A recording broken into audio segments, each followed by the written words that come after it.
Okay, shots o'clock, everyone. Ew. Ew. I got the biggest shot. No, I do. Come Us too.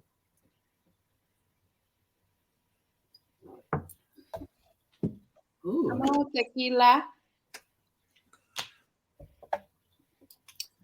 Woo! Welcome back to another episode of Seek Therapy Podcast. It's me, Jasmine. In America. And Jasmine Thai. We lit. It's lit. And we just spotted, but we back at it.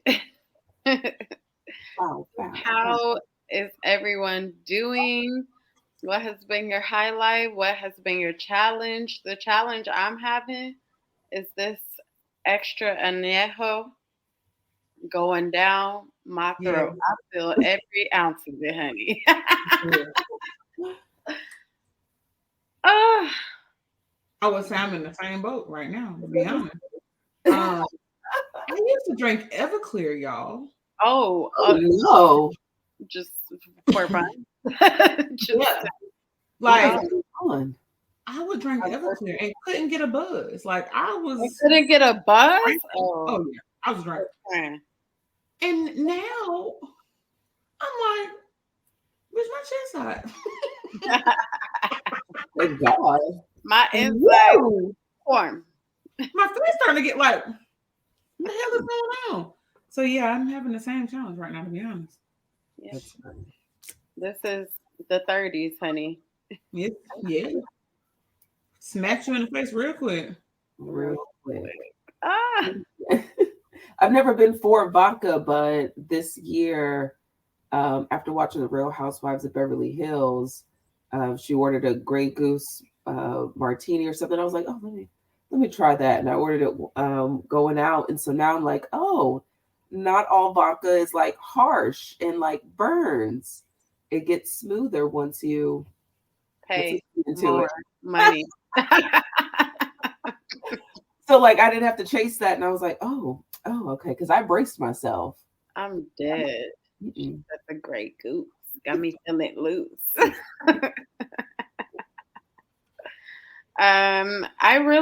That really is my challenge. I haven't had any challenges.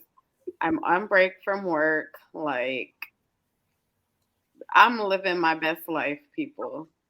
My highlight is that Janae was able to go and be with my godmom by herself, so I don't have to worry about that situation. And then on Sunday, after we potted, my parents had a Christmas party, and my dad brought snow to LA. So Oh, that's cute. All the Christmas. Janae got to run around in the snow and throw snow. Oh, he brought snow, not like some No. shit in a bag. He brought snow. No, like their whole front lawn was covered in snow. Oh, Wow, that's so cool. I love that. So that was nice.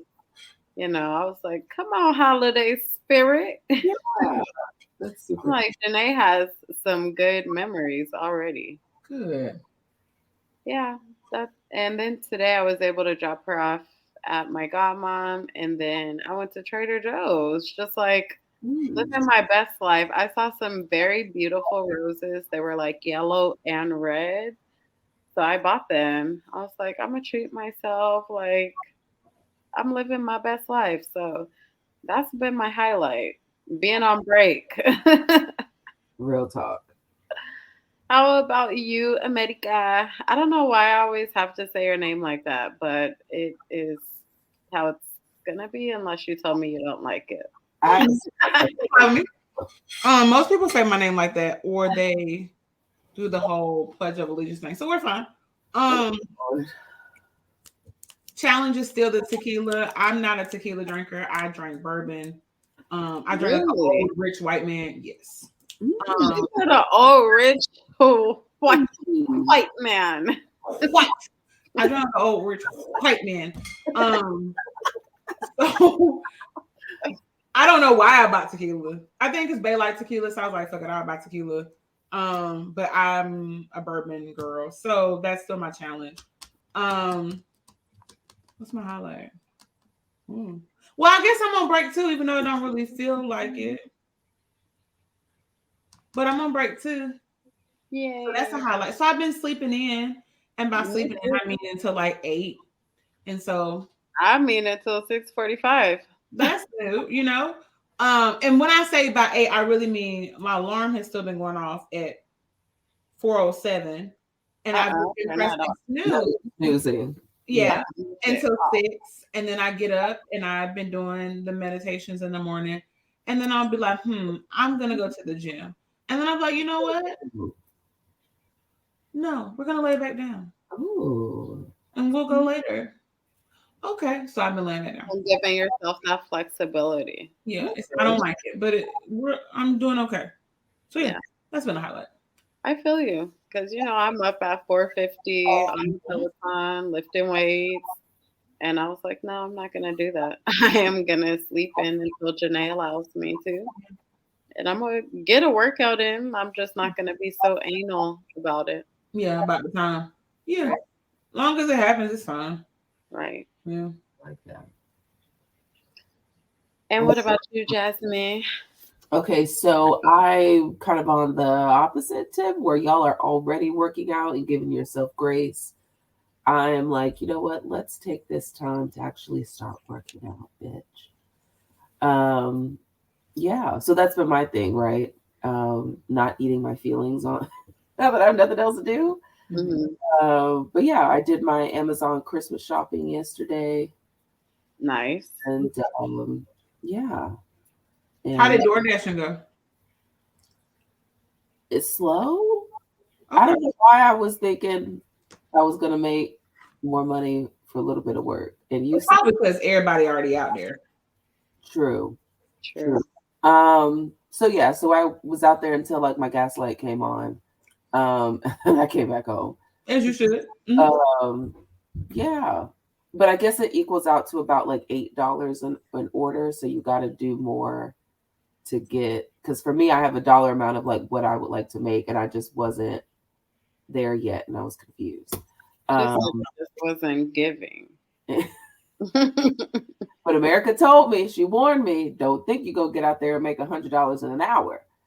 Because it ain't gonna happen. Unless you like a Supreme Dasher or something, like they got different status levels. No. And once you get to a certain level, then your order, instead of being $8, it might be a $12, $20.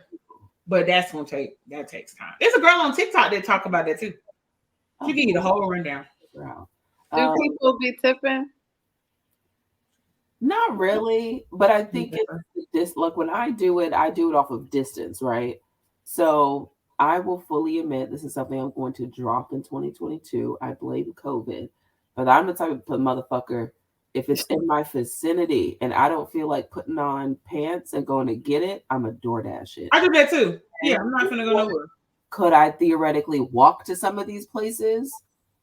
Possibly, if I felt like it, but it's cold. It felt like it, yes. So those I don't tip on, right? Because I mean, but if you're going far, then yeah, So like a big thing when gas went up, I would tip the amount, like what a gallon of gas was. She said, "Here go your little gallon." Yeah. Really, like, bring me my calamari, and it better be. Not my calamari. Gas there a gallon? Wait my $800 meal. Nerve. $4.27. No. It's fine. I'm just joking. Don't think I'm about to tip off the cost of my meal, because that's not what we're doing. See, I've been doing that, and I've been told I need to. Bitch, you better start tipping up. But like that's what my brain. Man, if you tip, you get your shit faster. At least that's what I noticed. When I tip, my shit come faster.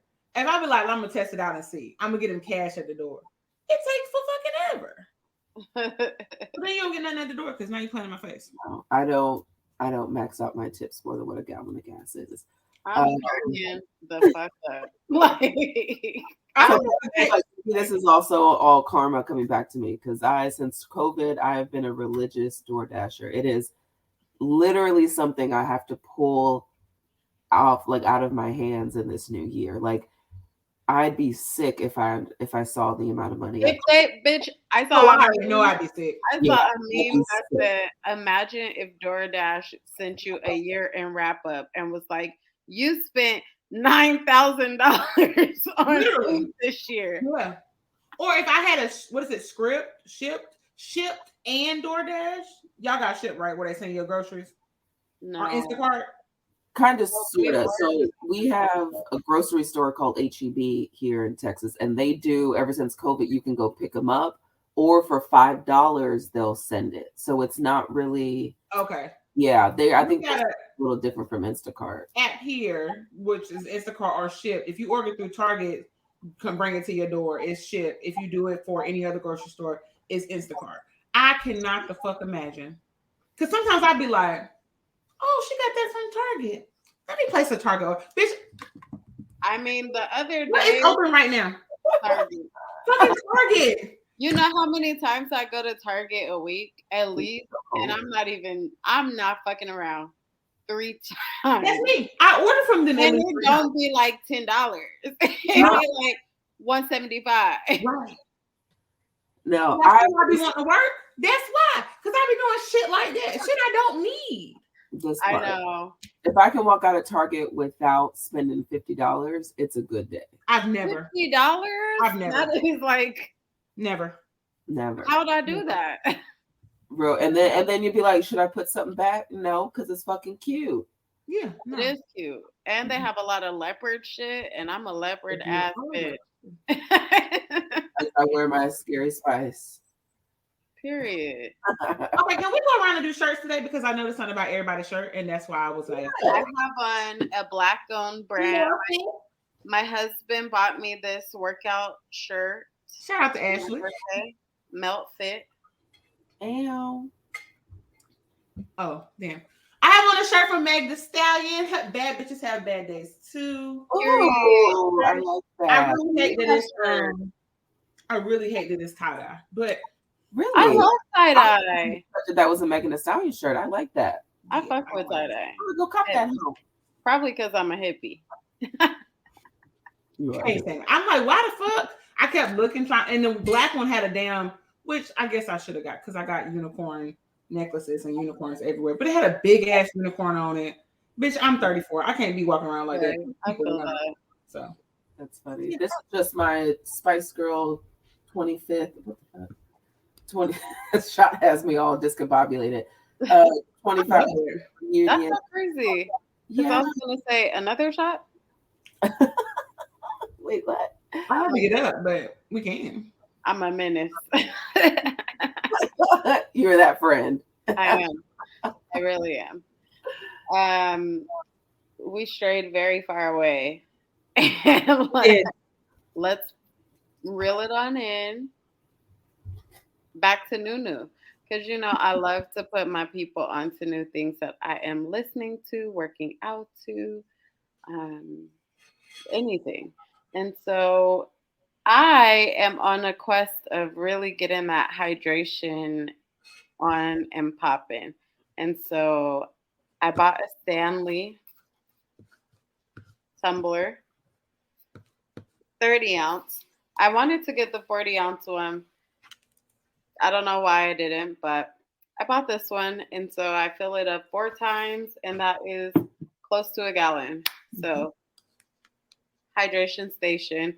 And I am reading 2 books at once, y'all. What the fuck? 2 books. I'm reading 2 books. So I'm reading the second book to what I just read, which is Black Girls Must Be Magic by Jane Allen. And then I'm also reading Before I Let Go. The author is missing. I'm not sure who it is. But I'm out here reading. My goal is to have finished both of the books by the beginning of the year. Nice. I love that. Yeah. I used to read like 1-2 books a day, and for some reason I can't. Adulthood. It's just not. What? Okay, so hear me out. When I take my lunch breaks, I have a 30-minute lunch break at work. I eat for 10 minutes and then I read for the next 20 minutes. Mm-hmm. I exchanged my scrolling breaks when I'm in the restroom for reading. I leave my Mm-hmm. phone outside of the restroom so that I Mm-hmm. am just reading. And then I'm just trying to implement like picking up a book instead of picking up the remote. I Mm-hmm. still watch TV, but I do get a point to like read at least a chapter and then watching TV. Okay. I like setting my bedtime routine. So let's say bedtime theoretically should be 10. Then at 9, I start shutting it down. So I'll like shower, moisturize, all that stuff. By 9:30, hop in the bed with a book, and then that's 30 minutes of reading. Yeah, but that really works better with like nonfictions or novels when you Mm-hmm. start getting into like the self help. Oh, Those, don't read. Oh, yeah, and that's another thing. If be you want to get back into reading, do not start with self help. no. Start with something juicy, something like a Yeah. thriller, some drama, like something that will get you like just flipping the pages because you just want to get. And shout out to my best friend Maya because she's the one who really got me reading. Again, she's like, bitch, read some trash, like just read something, but just get into the habit of like wanting to go through the book and stuff like that. So that is also a reason why people not finishing their books because it's self-help and it's like you're always working. Yeah. I got the what's her name? Colleen Hoover. Okay. That it ends with us and all of that. Mhm. But when I sit down, my brain will literally just be like. Yeah. So I think that's just more about me being intentional and bringing myself back. Because Mhm. mine could be, bitch, you need to go do this, and you need to go do this, and why you ain't do this, and you need to do this, and I'm like, fucking, I'm gonna go do it. So yeah, I just need to work on being more intentional there. And you need to also tell yourself stop. Yeah, Literally. I Once could do you that for everything else, but for some reason, I start reading and I'd be like, you're stop. right, I do need to go do something else. So yeah, okay, I'm gonna work on that.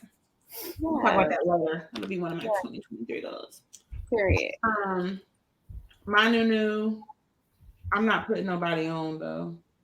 But what I did new was I got my tragus in the day. Hell, I don't even know. Pierce.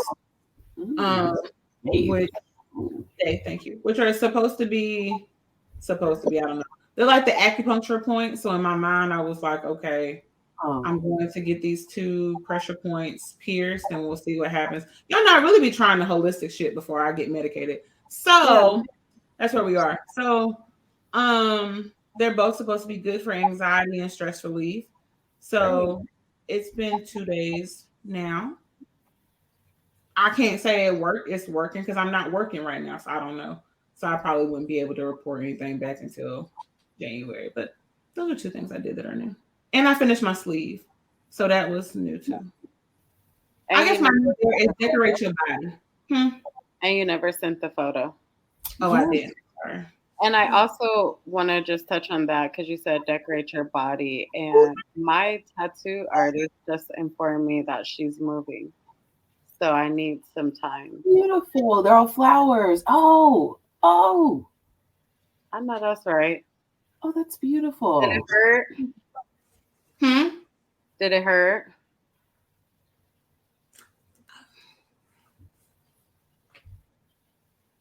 Not really. I'm kind. We can talk about that later. No, not really. It was fine. This hurt more to me than this did, She likes it. oddly enough. Okay. But yeah. Decorate your body, right? Find ways that you can really look at your body and celebrate it. That's why I Mhm. love tattoos because I spent a long time hating my body. And so now it's like, bitch, you are a work of art. Look at Right. this. Look at you. Right. You're giving. hmm And I think for me, it's a pushback because for so long I was told that, like, in order to be professional in order to be successful. Taken seriously. Right. You don't have tattoos. You don't have piercings that people can see. You make sure that you cover those things up. You don't get tattoos on your arms. That's for whoever that was supposed to be for. Whiteness. Yeah. Right. So I think a part of it too for me is like unlearning that and knowing that I can do these things that I enjoy and that feel good, and there's not going to be these detrimental consequences. So right. Yeah. I feel you on that. Ooh. There's a lot of shame around my tattoos, even though like I knew I wanted them since I was a kid. And just by, oh, you're, certain type of girls have tattoos. mm-hmm. Whereas bitches. Whereas now it's like, you know what? I'm more in line with y'all. It's like it's my body, it's my your. Mm-hmm. If that shit makes you feel good, makes you feel celebrated, sexy, powerful, like it's your life. Run it. Mm-hmm. Run it. I am going to say my new are these puffs. I love it. I really do.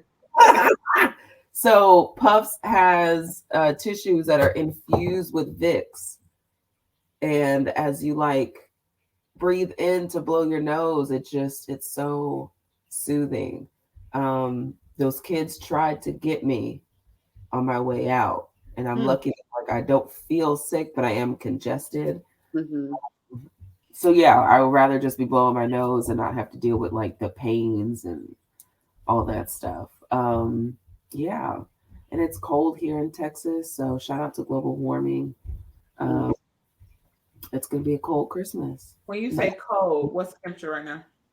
It is 56. Anything less than 70 is cold to me. Same as fuck. Yeah. I mean, me too, but I was just wondering what cold was there for you. Yeah, 56. And yesterday it rained all day. So it was cold and wet, and here in the bayou it doesn't get absorbed. Wow. I just looked at the weather for this week, and it's gonna be 81 on Christmas. Ooh, congratulations. I'm so 81. Our high is 40. It's 39 right now. And it was 26 when I walked the dog this morning. Hell to the no. I don't want to know what that's like. Also, why I'm glad I don't have dogs, right? Correct. Yeah. Because they need that. Ooh. Nope. Well, I can't believe this year is over. Pretty much. Yeah. Wow. Crazy. I feel like this was a good year for me. What was good about it? I feel like I've had a lot of growth, personal growth, right? I feel like I let go of a lot of things and situations that I didn't align with anymore. Like I left my job, I left friendships. And now my job that I have is fulfilling in a sense that I'm pouring into my community and the future of my community and pouring into the underserved, the underrepresented. And so I feel like I am walking in my purpose in that sense. My last job, I was working with the LGBTQ population. And so I was still, working with the underrepresented, and giving them the help and the care that they deserve. And I wasn't fulfilled because I am just so passionate about mental health and breaking that stigma in the Black community. This feels so much better. And I hate that I drive an hour to go there. when I pass all these other schools and I look around and I'm like, what I obviously I can offer anyone anything, but it wouldn't fulfill me the same way that it does pouring into my black students. Mm-hmm. So I feel like that was a big change. Really coming into myself and like I've always been a confident person. I've always been someone who, was just gonna be who I am, but I feel very good about the person I am, and how I present myself in all situations. So I just really feel like there's been so much growth, keeping a kid alive for a whole year, Absolutely. seeing her grow and develop and have such a happy life. Um, I've been able to grow my private practice. Like I have 8 clients and have a job, you know? So it's been very good for me in that regard. I've gotten some amazing friendships, gotten so close to some amazing people that pour into me, that I don't have to ask anything. They just do. Make me feel like a priority, which is something that was missing in a lot of my past friendships and things like that. And so I feel like this year has just been great. I've traveled, like I've had experiences, I've worked out. I feel like I really came into myself as a mom, really settling into how I want my life to look. Mm-hmm. I like that. I definitely also have had depression. Okay, let's talk about it. Because it wasn't all peaches and creams and bubblegum and all that. Like it was given depression. And I was able to work through that and implement the tools that I know will help me to feel better, Mm-hmm. you know. And so I don't want to make it seem like it's just been perfect because, honey, it's been a couple times out the year that I was like, what the fuck? I'm not your strongest soldier.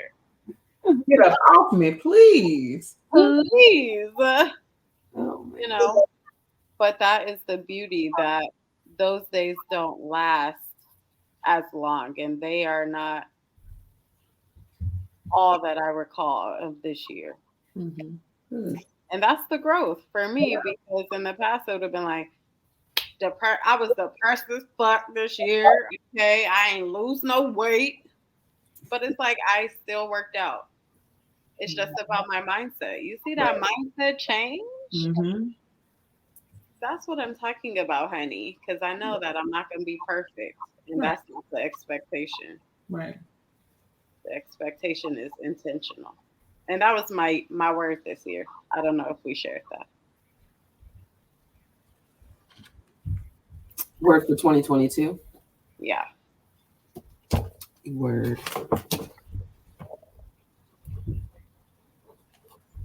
What's your word for 23? Or do you have one yet? My word for 23, huh? I guess would be like breakthrough, Mm. like breaking through the self-imposed barriers, right? Taking charge of the things that I want to see, getting my practice like running better, like having a breakthrough because it's grown, right? But I need to get some things in place so that I don't feel like I'm working too hard, Mm. you know? And so just using all the tools and the things that I've learned this year to really help me propel myself into the place I want to be next year. Yeah. Mm-hmm. What about you, America? So my words, I had two words for 2022, and they were ease and alignment. And I forgot that until I went back to something I posted on Instagram December 31st of last year. But for me, 2021 was about detachment and overflow. And 2022 was ease and alignment. I'm just gonna read y'all what I wrote and then I'm gonna talk about it. So I wrote, well, the end of what I wrote is everything I desire flows to me with ease. This ease allows for alignment and vice versa. So this seems to be the best way for me to flow into the new year. I want to be clear that this ease doesn't mean easy, but it means I'm going to do the work without the pressure. And I think that overall, that's what 2022 looked like for me. It was ease. Usually I'm very like, I'm going to do this, this, and this by this date. And then I'm going to do this, and then I'm going to do this, and I got to do this. And this year was like, bitch, I'm here. Right. Like, what happens is going to happen. If it feels good, I'm going to do it. If it don't, I'm not. Or I'm going to pay attention to the fact that it doesn't feel good so that I can do something different the next time. And I think with that, one of the things that I gave myself permission to do this year was I gave myself permission to pivot as I saw fit. And so typically I would show up and do a bunch of things that I didn't want to do because I had committed to it or because I made a decision that I was going to do it. And I didn't do that in the same way this year. There probably were some things maybe here and there that I still went through and did, even if I didn't want to. But it was very far and few in between. And if I didn't do it because I didn't want to, it was more of like a, I just don't feel like it right now, not a, I don't want to do it. And so I really allowed for the space for me to get curious this year. Anxiety is relative, well, I guess not really new for me. The somatic experience of anxiety is new for me. The rest of it I'm used to. But the physical part of it is very new. And so that has been something that I've been working to navigate this year. And so it's literally been, I'm going to try whatever I need to try. And if it works, great. If it doesn't, when I assess it in a week or two, bitch, I'm going to try something else. Like, I'm not going to keep doing what I know isn't working just to keep doing it. And so I think that just really transitioned, or that went into everything that I did. I set a certain schedule at the beginning of the year as far as clients. When I realized that wasn't working, I changed it. So I changed my hours. Hey, ain't no more this time and this time, baby. I'm gonna see you before this. And I did it because that's what I needed to do. And like, the people feel the way maybe, and that's okay. We can hold space for that, but this is what I need to do for myself. So just doing that more, I think I had a lot of realizations and an increased level of awareness this year, particularly around friendships.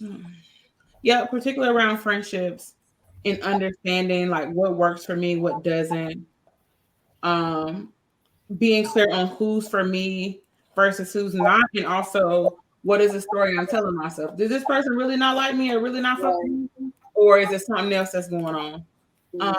And then giving myself permission to pay more attention to the evidence versus what my mind is telling me was really important this year. So who can I give the benefit of the doubt to based on what they're showing me, and then who can I say, bitch, be blessed? So I think that has been a lot of that for me this year. And so that's going to be helpful moving into 2023 because I feel like I've cleared up some space there that I can now do other things with. Perfect. I love that, giving yourself that grace because it's so easy to not. Yeah. Because I'm critical as fuck. Like, not like my clients, oh, you're so beautiful. Yeah, to you, it's easy for me to do it for you, but in my head, I'd be like, bitch, not for towards them, but like, bitch, towards myself. Yeah. So this year was like, okay, I'm telling you to be compassionate and love on yourself and give yourself a chance to breathe. I'm gonna do that too. Yeah. I'm gonna lead by example. Right. So that was nice. I ain't feel like a hypocrite, so that was nice. Awesome. And what about you, Jasmine? My word for 2022 was flourish, and I am going to keep that for 23. Um, a big thing for me was turning 30 in June, and what that meant for me, what that looked like, all the bullshit in my 20 something, shedding that. Um, and so I giving myself the grace that experiencing grief put a hindrance in what my flow of growth, what I thought it looked like. So now that I am aware of the physicality that grief takes, the emotional toll, the day to day, the waves, taking that with me, and I'm going to hold on to flourish. I'm really just going to change the 2 on my vision board to a 3, and we're just going to keep it going. Yeah, that's a big one for me. Big thing that I want to do is get my body moving again.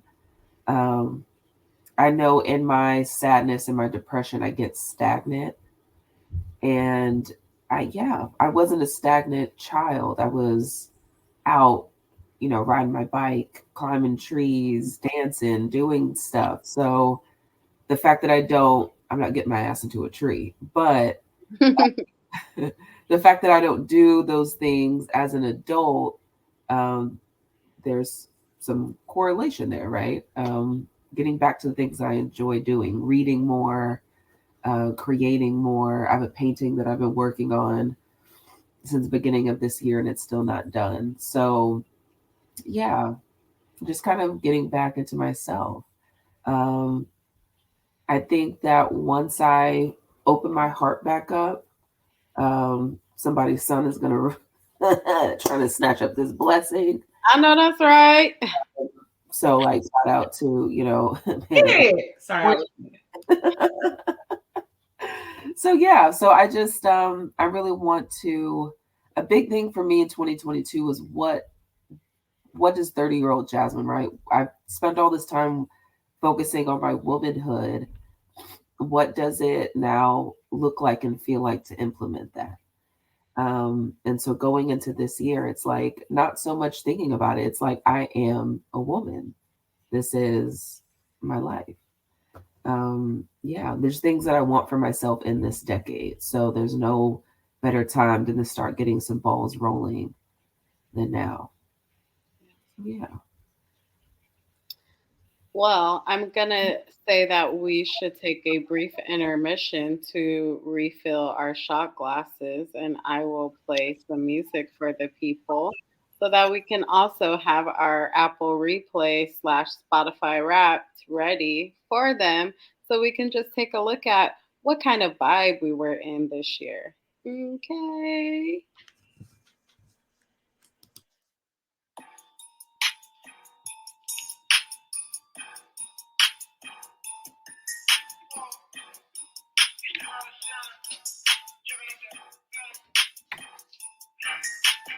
Jingle bells, bells on the scale, fish scale, same color air. Tryna duck the fish, just bust a nigga head, cause these niggas try to play with my breath. Jingle bells, motherfucker 12, I'ma drop a bag on your head. The niggas won't tell, and we left no shells, it's a dead man, sleep in your bed. Jingle, jingle, I'm Chris Kringle, tryna step my chips, tall like fingers, the work came dog, cause the price got cheap. I was up here dancing for the people. You better get the people a show. I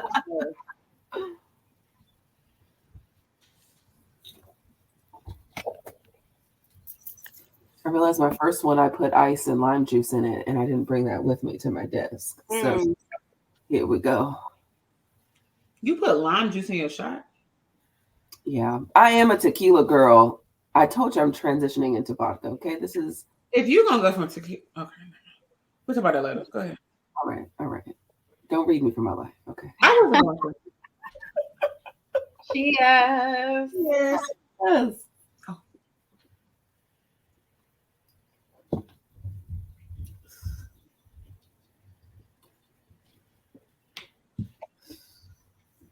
Yeah, that hits different. Jasmine said, "What the fuck?" Yeah, different. Yeah, different.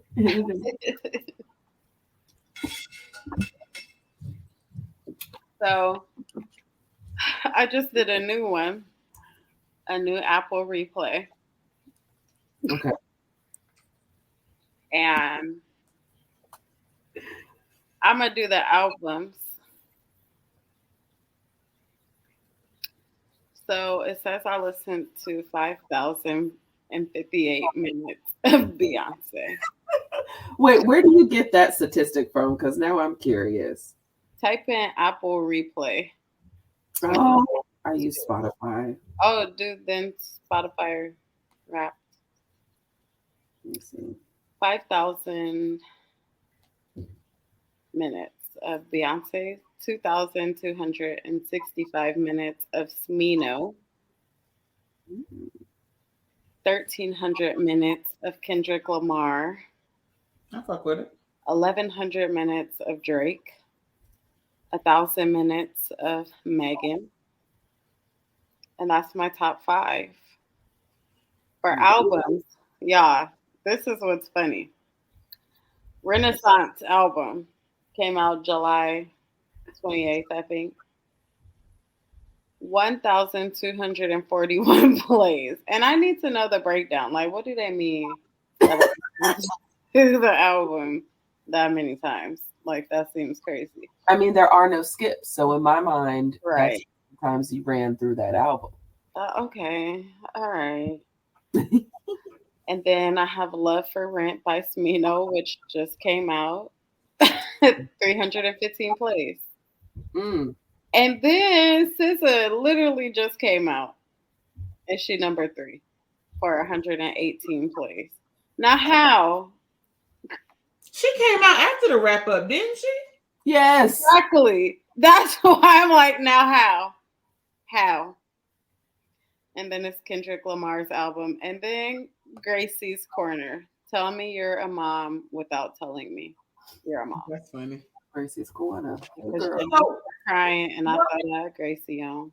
What was your top song then? My top song was Cozy by Beyonce.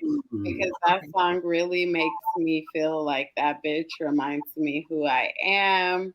You know, I'm comfortable in my skin. I'm cozy with who I am. I love myself. Goddamn, cozy. You still ain't listened to the album, America. I haven't. I would like to get your hands right here. I'm going to run it one time, America. Just run it one time. And 1,200 plays later, you'll understand. Right. That's funny. Okay. So what's y'all's top 5? What was the vibe for your year? Songs or albums? I'll do both. Do both. Okay. Okay. Top 5 songs. Lord have Oh, mercy. wait, I didn't do my 5 songs. I just did my 1 song. Okay, do all 5. Okay. So 1, Cozy Beyonce. 2, Energy Beyonce. 3, Cut It Beyonce. 4, I Am by Baby Tate. Oh. And 5, I am I am that bitch. I am that. I am healthy. I am wealthy. I am rich. I am that bitch. I am that bitch. Okay. Get my bag and I am not gonna take your shit. Yeah. Every day. What's your top 5? Top 5. Oh, Lord. Okay, so top 5 songs. Number 1 is Ungrateful, Meg Thee Stallion featuring Key Glock. Okay. Which is really interesting because in that song she's talking about friendship and niggas lucky that she not, because she could be playing in these bitches' faces and hurting their feelings and she not. So I thought that was very interesting. Mm-hmm.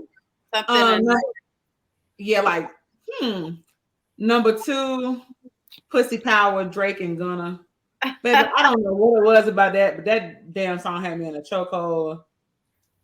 This is where it gets a little interesting, and I would like to fight because I don't think this is correct. But My third song is "Wait for You," Drake and Future and Your Girl. But I think it's because I like hearing her sing, and I think I kept listening to it because of Tim's, not because of them niggas, but whatever. They play that song here every hour on the hour, and I'm sick of it. Number 4 is Pressurelicious, so Megan and Future. Okay. Notice the theme there. And number 5 is Put That Pussy on Me. Okay. Put that pussy on me. Don't put that pussy on me. Oh, that's not what I thought it was. I'm so old. I was thinking, I went way back. I was like, now, won't you put that pussy on me? Oh, no, not that. Was this one. All right. You talking about nasty song? I want you to put that pussy on me. Who took it back to college at the fairgrounds? Oh, not at the fairgrounds. Right, I was about to say that. Hey, you better put that pussy on me. Hey, you better put that pussy on me. Ain't gonna say a word. I know you fuck with my little homie, bitch. Put that pussy on me like a hoodie in the wintertime. Socks on, sweating like a spring. Okay. So that was my number 5. In the wintertime, socks on, sweating like a spring. So yeah, that's my top 5 songs. Top 5 artists: Drake. Okay, Drake, Megan, Future, Nipsey, Migos. Top albums: Megan, Certified Lover Boy, Drip Season. I guess because I kept playing P Power. Victory Lap is number 4, which is so funny because damn, that says a lot too. And then number 5 is Summer Walker, Over It. Interesting. It is because bitch, are you in 2022 or not? I don't really listen to Summer Walker. I think I miss when I didn't know about people like celebrities. Yeah. Like I miss that unknowing because it's like, why were you fitting your newborn child up? Right. And what? There's a lot of whys there. But I think I chose to separate myself from that because that album is. I haven't listened to it. I'm not even gonna hold you. I haven't. Talk to you, like. And that came out 2018. And I think also with her like lackadaisical performances. It's giving very half-assed. I don't want to be here. She says it's social anxiety, which all right. And this is your job. So what you gonna do? Yeah. Does she sound the same on the record when she performs? From what I've heard of the live, it's like she got a voice on her. Like that I can fuck with. She got a voice. She really does. It's just the rest of it. But weird. The rest of it's weird as shit. But it's something about Over It. I don't know if it's because London was producing and they was going through what they was going through. I don't know, but that album is low key top tier. And I'm not even an R&B girly, as you can tell, but top tier. I'm a mixed girly. I like it all. Clearly, I'm a throw that ass girl. You a thug at. Thug ass, throw that ass. I do it on my baby. Because Charlie B-More was that bitch. Okay?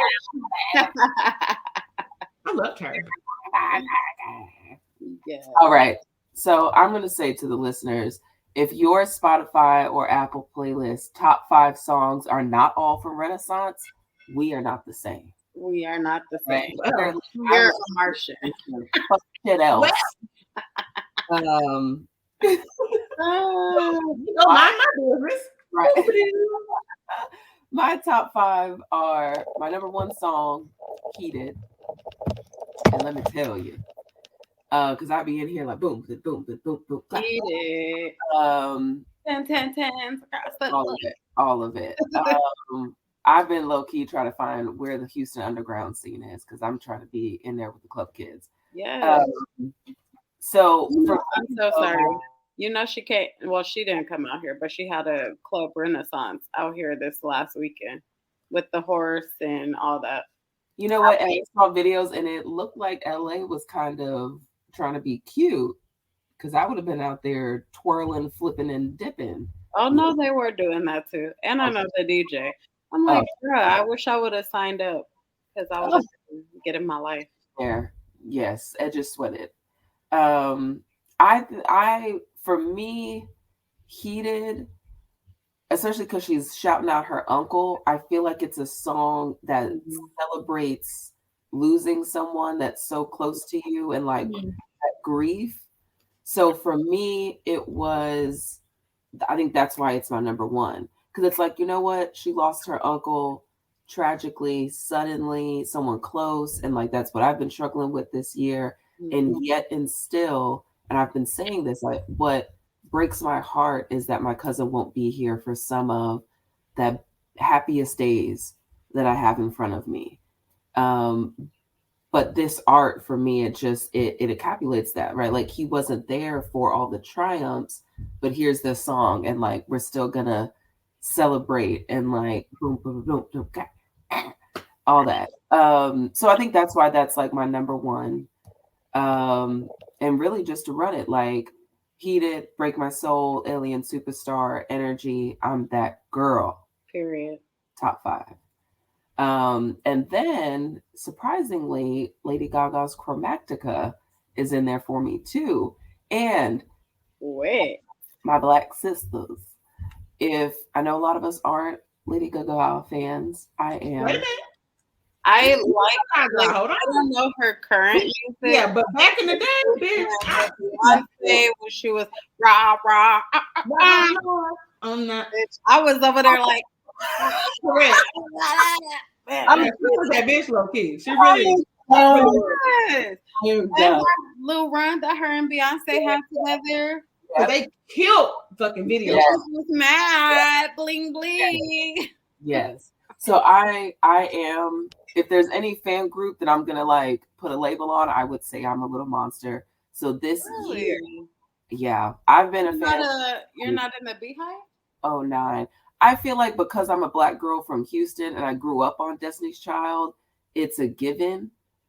Am I hopping on the internet, fighting with y'all about Blue Ivy's edges? I'm not doing that. No. Right. But when it comes I'm not doing that for no one though. Like, right. I'm a ride for true. I'm not doing that for Gaga either. But yeah, I would say yeah, because the two artists that I've seen the most of have been Beyonce and Lady Gaga in concert. So this year, the reason why Chromatica is still on there is this year I went to her Chromatica ball twice. I ended up getting screwed. Somebody was going to go with me. I bought tickets on my credit card. It was a whole thing that didn't go. Anyway, but I ended up going with 2 really close friends of mine. And one friend, 2020, when this album came out, I mean, if you are someone that can listen to music and you like to dance, but you like the lyrical, the lyrics behind it, Chromatica she's writing about depression. She's like, my favorite song on that album is Free Woman, which is her feeling free after her sexual assault. I don't need a man holding my hand. I don't need all the answers, but I'm just like, all these songs, you're dancing to them because they're all kind of but then you listen to the words and it's like, oh, this motherfucker is talking about anxiety, depression, prescription drug addiction, getting over all of that, overcoming it, not giving a fuck what people think about you or say about you, which is what Babylon is. For me, listening to those and realizing I was dancing despite my pain really got me through 2020 when that concert came around. Lady Gaga concerts are like one of my favorite places to be. Really? Because, yeah, just the energy, the gaze, the dancing, her fucking screaming, dance, you motherfuckers. And you're just like, fuck yeah. Like, it's just. I'm not going to pay you for you to be. Because for me, it's like, you white. I'm not. Yeah, so you're not going to call me too many motherfuckers before I'm white. Hey, it's all of us, right? She's not calling me nigga. I'm not. That's how I would hear it. I hear her saying nigga. I heard nigga. Nigga. No. Dance for me, nigga. That's what I hear. No, because it's, I mean, the crowd in there is mostly gay people, right? So it's mostly like when you go to her shows, I've been going since 2009, right when she dropped Bad Romance, right before she was doing that was my shit. And my mom, my high school sweetheart bought me a ticket for Christmas. And then I bought my mom's concert ticket. And so I went with my mom to a Lady Gaga concert. And Bad Romance had just came out. And when I tell you that shit felt like a party in a venue that I had gone to see the Nutcracker every Christmas for as a kid. And I was like, and I remember looking over and my mom is fucking jumping up and down with her monster claw. And I was just like this is liberating. It's like Lady Gaga concerts for me are liberating. I can go, I dance, I'm drinking whiskey. There have been times I'm throwing glitter up in the air.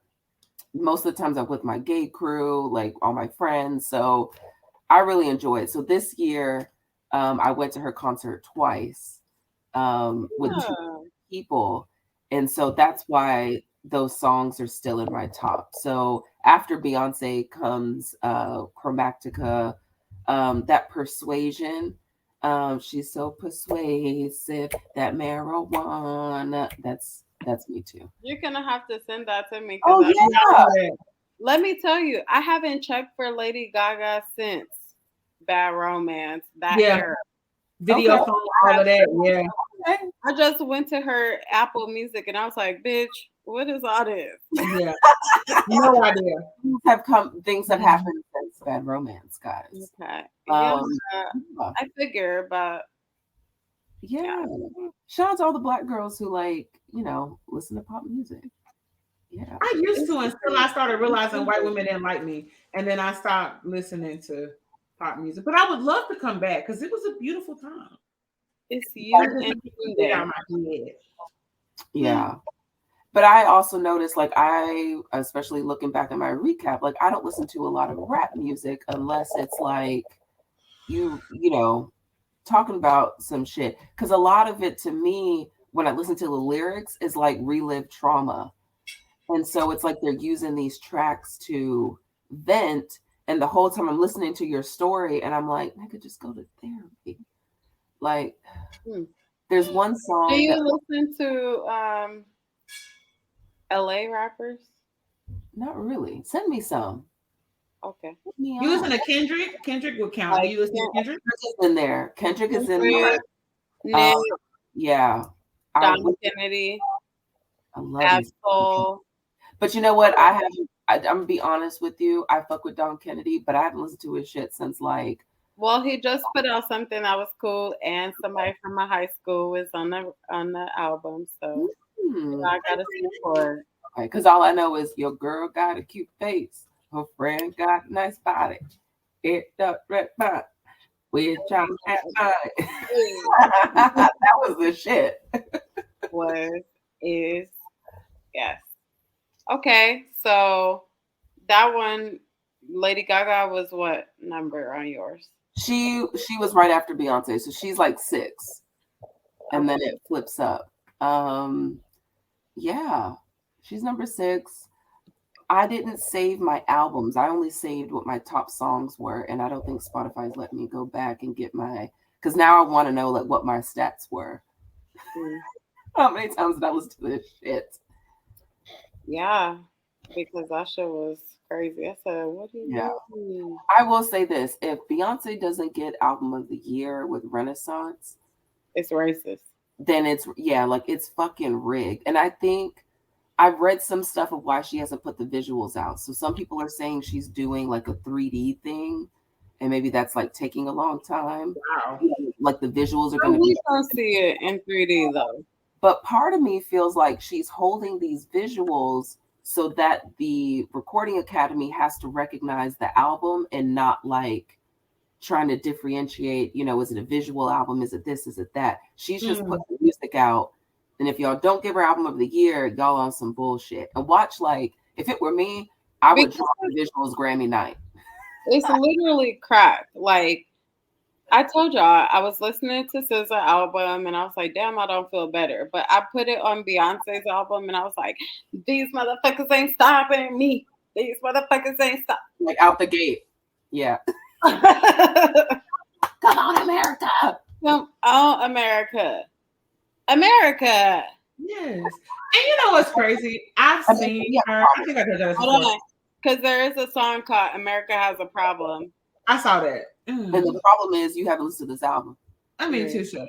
And I don't know what it is. I've seen her in concert more than I've seen anybody else. So what my issue is here, I don't know. I really don't. It's almost like when Scandal came out, I didn't watch it at first because everybody was talking about it. I feel like I'm one of those. Like if every time I scroll, I gotta see somebody. Okay, I don't want to listen. That makes sense. To go now. So and I still see it all day up and through the timeline. It's a good ass album, so you should just pull it up. Okay. Here, I'll play it for us. So you want to play it, you can play. I don't know. It's gonna come on. No, seriously, Renaissance is on my vinyl player right now. Me too. It's like on my vinyl right now. I literally started the day off playing it. Yeah. And then I get annoyed because there's so many pieces to it, right? You got to pull the record out of this sleeve and that sleeve. Girl, just give me the music. Yeah. So true. Yeah. I love it. So I think with our music recap, we can see kind of what some themes were for our year, what some things we were working on. And so I want to just share this post that was posted yesterday. Lessons from 2022 to bring into 2023. Your growth comes first. Be intentional with your time. This is not what I thought it was. This is not what I thought it was. I'm like, what is he talking about? This is not it. Reverse. No, maybe it is that. Okay, whatever. I'm going to just keep reading it. Your growth comes first. Be intentional with your time. Forcing things does not work. Being kind supports your peace. Hang out with revitalizing people. Let consistency help your flourishing. Remember the progress you have made. Slow things down when your mood is low. People pleasing hurts your mental health. Seeking perfection hinders your progress, and you cannot make everyone understand you.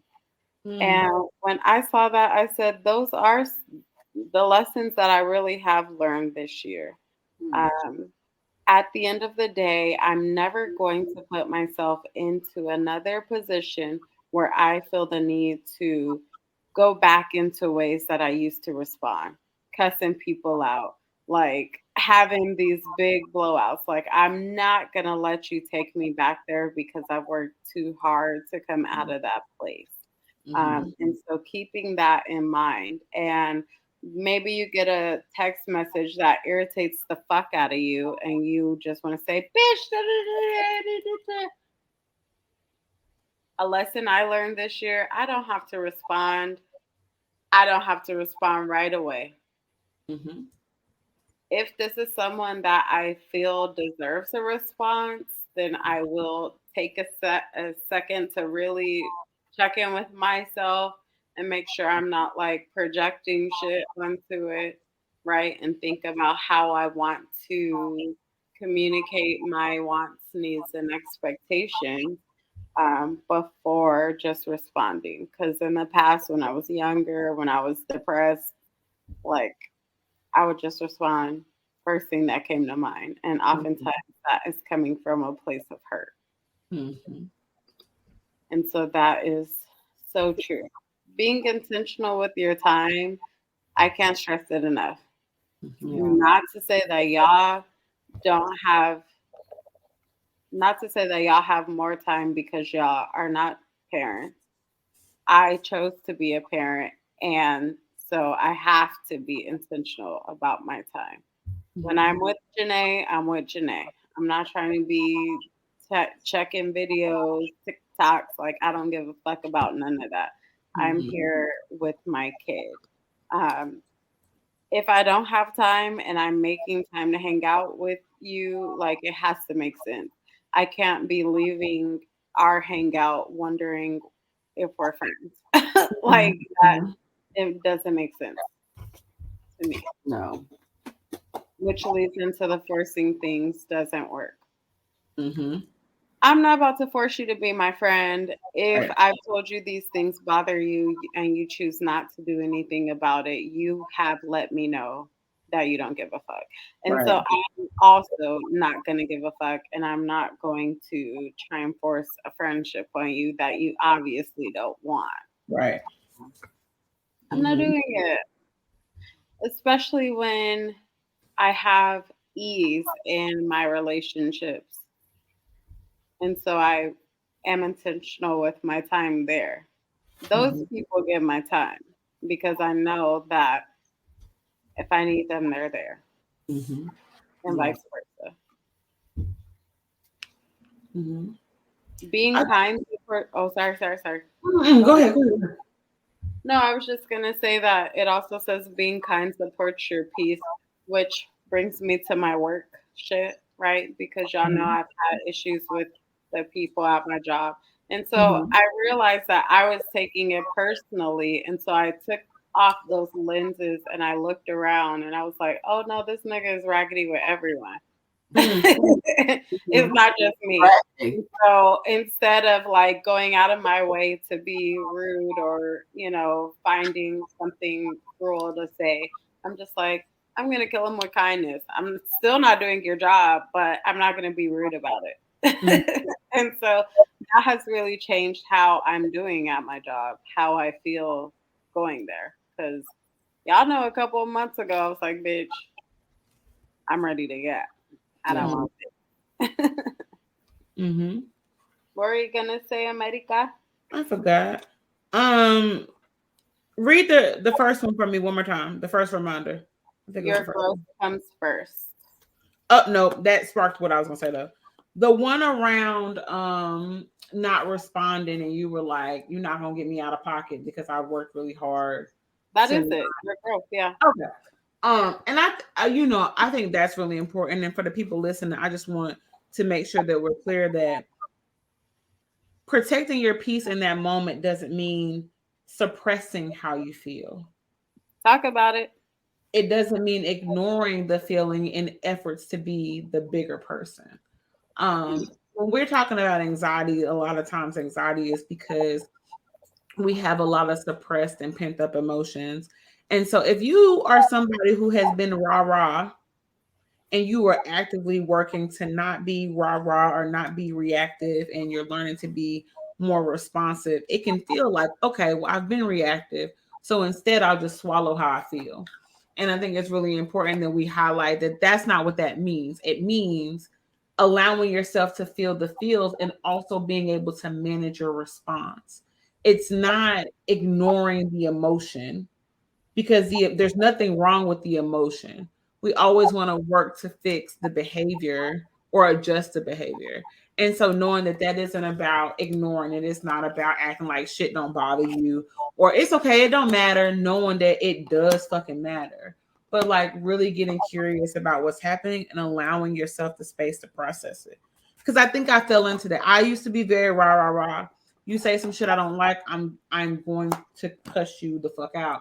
I'm gonna let you know how I feel because what you mean. Got me fucked up. And as I've gotten older, it's been much more like, okay, yeah, no, I'm just gonna let it go. It's cool, like it's fine. And I do have a belief that like a lot of people I don't have to check because the universe has checked them and will continue to check them. So I don't have to. But then also after that, knowing that there's an additional step, and that a step is allowing yourself to process what has happened. So just making sure we all holding space for that. And I just, Young Pueblo got another one for that. You So and it's who? Young Pueblo. I can't. Okay, good. Said Quavo. I was like, what he I doing? got two. I thought you said Quavo. So I was like, not Quavo. Me up. Pueblo. Rest in peace, take off. He's always Okay. he's always got some good shit. So he said, saying less is incredibly helpful. Every thought is not valuable. Every feeling does not need to be voiced. What is often best is slowing down to spend time developing a clearer and more informed perspective. Ego rushes and reacts, but peace moves intentionally and gently. Mm. Peace moves intentionally and gently. Okay. Mm. So, With it. yes. What are some other lessons that we've learned this year? I would say for me, I've learned really just giving myself grace. A lot of my adulthood, especially around mental health, you know, when you get stuck or you're working through or processing your shit, there's still that inner voice that's like, you're lazy, you're junky, you're this, you're that. Um, so for me, it was giving myself grace where it's like, okay, I'm not junky. Yeah, I am depressed and like I'm not cleaning up behind myself because I'm sad, because I'm grieving. So what are we going to do? Gave myself X amount of time to, fix the issue, change my surroundings. Didn't happen. So it's like, okay, bet, budget in and made. And then having to get over the stigma of like, why do I need to pay someone to come clean my 1 bedroom apartment? Yeah. And it's like, but I'm telling y'all, that feeling of the first time I did it when I walked in from work, I cried. Yeah. I cried at the fact that my visual reminders of how I was feeling the night before or 2 days ago were no longer in front of me. Mm-hmm. Cried. And so now a cleaning service is a part of my budget. Right. Uh, Period. and so giving myself the grace of like, you know what? Fuck the bullshit. This is what works for me. This is what I need right now. Um, yeah, and giving myself that. So I think that that goes into how does my life look for myself and not for others. Mm. Another big thing for me this year was taking a leave of absence from school. I had written an 18-page research paper on specifically on suicide rates in Houston post 2020. And to now be a family that's impacted by suicide, it's like I now my vantage point is different. It's I'm not objectively researching these things now. So taking this step away from school in order to heal, I already now in mid-December feel better about going back to school this next semester, versus putting myself like I knew I wasn't going back in November. It just didn't make sense. It was his birthday. It was the holidays starting. And so telling myself like, oh, I'm only going to take one session off. No, motherfucker, if you need two, take two. Right. It's my life. It's my timeline. That's a big thing for me. It's my timeline, not my parents' timeline. Yeah. It's my timeline. And at the end of the day, it's my fucking debt. You know what I mean? So like, if you're not gonna help me pay this debt, then sit down and let me do this on my time. Yeah. Which is wholeheartedly the expectation, So those are the big two things, which really just harkens back to that inner voice and curbing that. That's helped me grow this year and really just reclaiming my time, reclaiming like this is how I'm doing my life. Exactly. And not feeling the need to like explain it, right, or make it digestible for other people. Like, this is how I choose to live my life, and you can do what you choose to. Yeah. Your opinions are great for you to keep to yourself. Which I think is so important, especially when we're talking about living life on our own terms. So, Jasmine, you mentioned being in a 1 bedroom apartment and having somebody clean your house. And no, I almost told my business. Okay, so I was just gonna say, I think it's just so interesting. America. I know, right? But I just think it's so interesting. Like many of us feel so much shame and like discomfort when we do what works for us. Right. And people will try to make you feel like shit because I'm in this house. It's me and this dog. Cool. I hired a cleaner, so somebody to come do the same thing. People were like, why would you spend money on having somebody to come clean? It's just you. It's just the dog. Like, what's the problem? What's the issue? Bitch, I'm working 12 hours a day. And the time, and I found myself being like, well, the time that it takes me to clean the bedrooms and to clean the living room and to do this and to clean the kitchen, like that's the time I could have done a note or that's the time I could have saw a client. And I was like trying to over explain why it was something that I wanted to do. And then I remember being like, bitch, I made this money. If I was to hire 84 cleaners in this bitch and they come every fucking 5 minutes of the day, they can't. Because naked while they doing it. That's my prerogative. Right? And I don't want to do it. And I have bust my ass, regardless if you bust your ass or not, but I bust my ass to get to a point of somebody can come do it. That's not a bad thing. And while they do it, hey girl, because we was friendly. And I say was because I ain't called sis and been doing it myself like a fucking crazy because I started feeling odd feelings around it because allowing outside. Why are you doing that? You could do the way you should do it. And let me tell you, my husband told me the other day, oh, I think if we get to this point where like we can just both like just do that, then we can save this money. Well, first and foremost, I never asked you to give me money for this. This is what I said I was going to do for myself.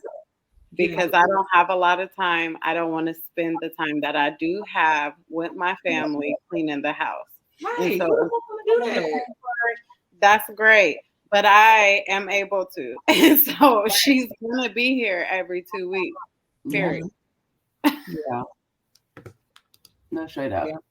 What I did, so I was also the person that would like clean the house. There's also Black folks in their shame. Yep. Clean the house before the house. Before, period. I just got done. The fuck? So what I did because I found myself doing it and I was like, you know what, fuck that. So I took out one of my notepads and just left them a note. And then I put in like for my first clean, which needed to be like 6 hours or some crazy shit like that. I put in there, I was like, look, I'm grieving. This is what you're walking into. And these are the areas that I need you to pay most attention to. Right. And so what it does is it takes the extra off my plate. Right. So I just got to worry about like the litter boxes and stuff. You know what I mean? Like that's really both of them 15 minutes in and out, you know?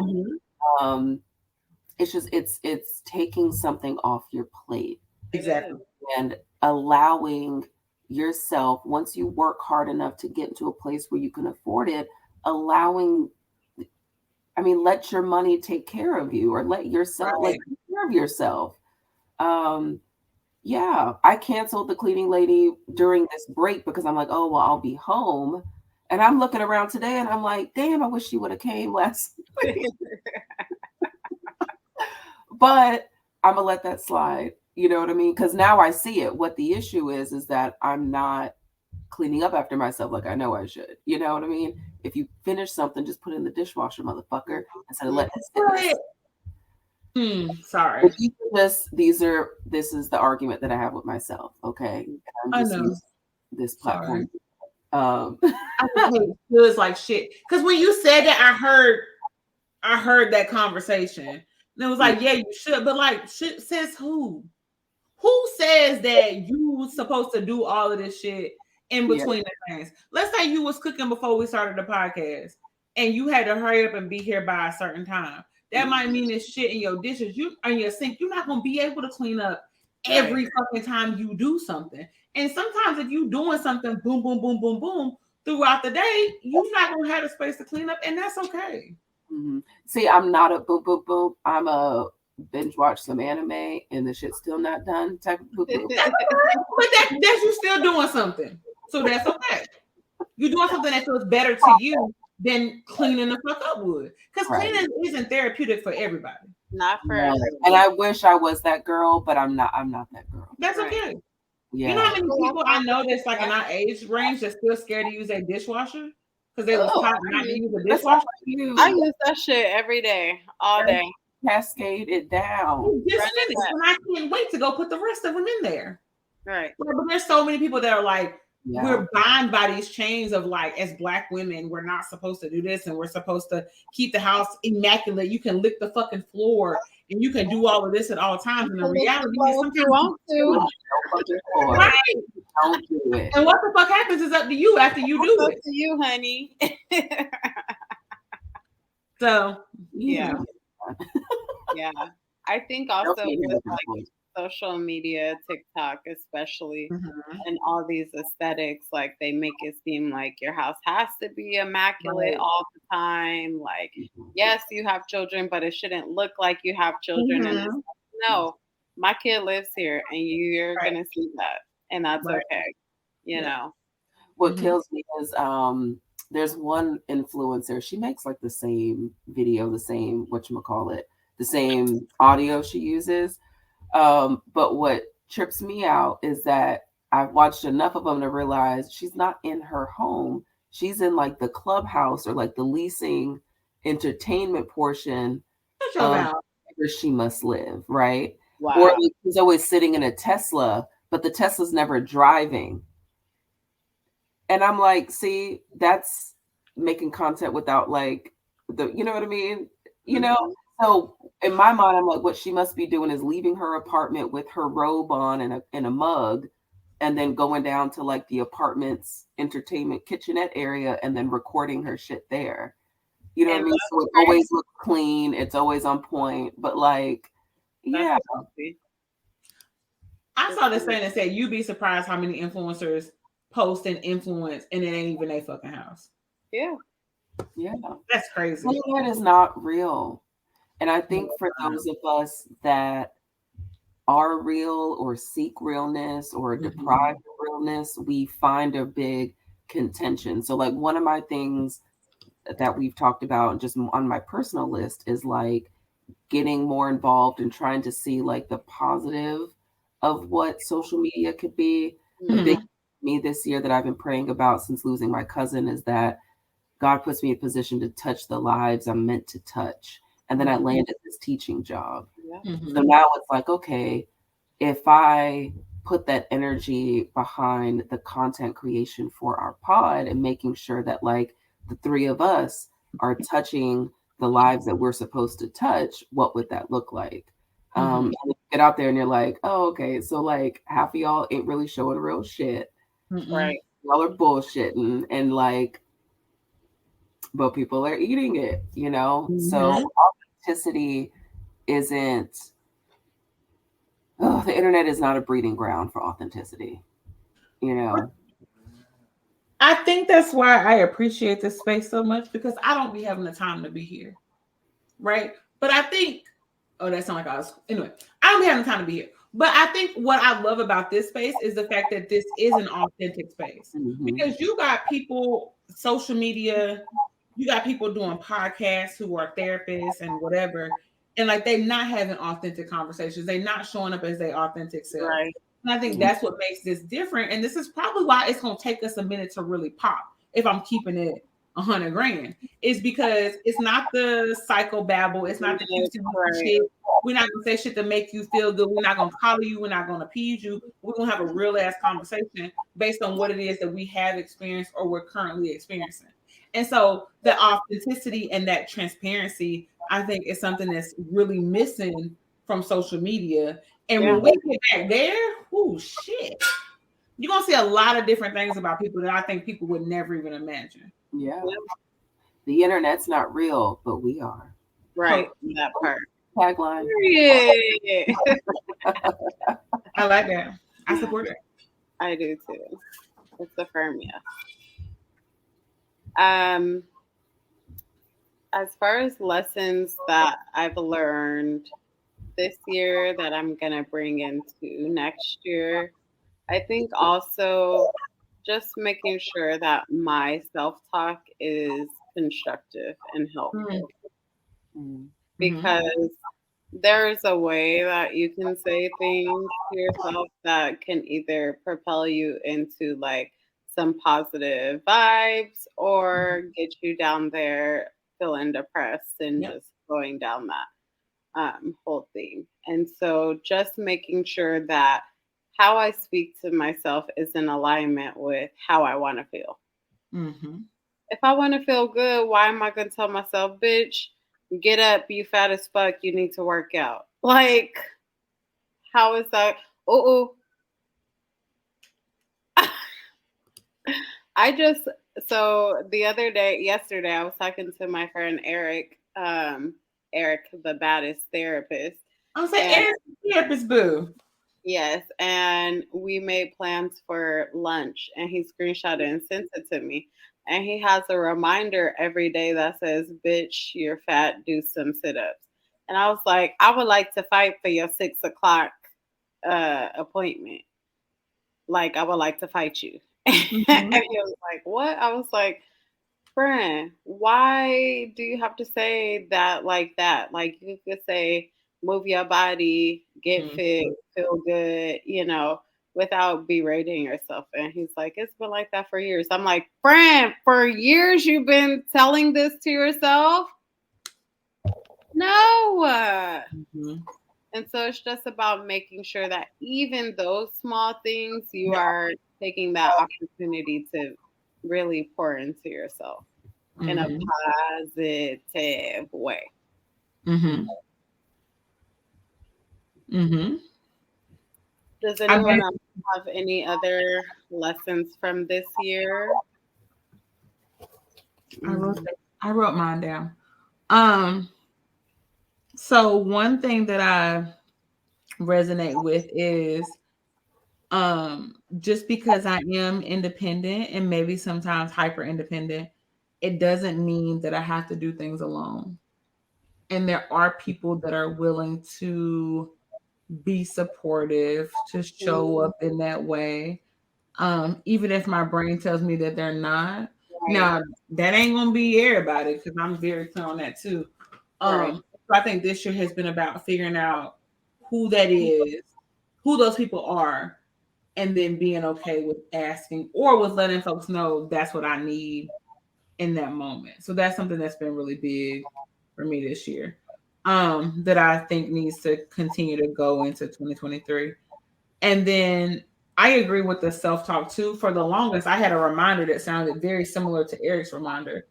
And then I changed it, I think early this year to God show me just how good things can get. And I don't even read that. I still say, bitch, get your big ass up because we got work to do. And so I think really paying attention to that even more because I noticed like this morning that wasn't my conversation. And I got up at 4:45. Yesterday morning, the conversation sounded like that, and I was in the bed until 9:30. And so it's just like what I tell my clients, like we got to look at life like you're the coach and you're the star player.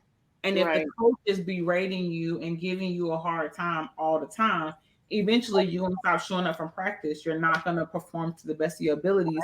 And eventually you're going to quit the team.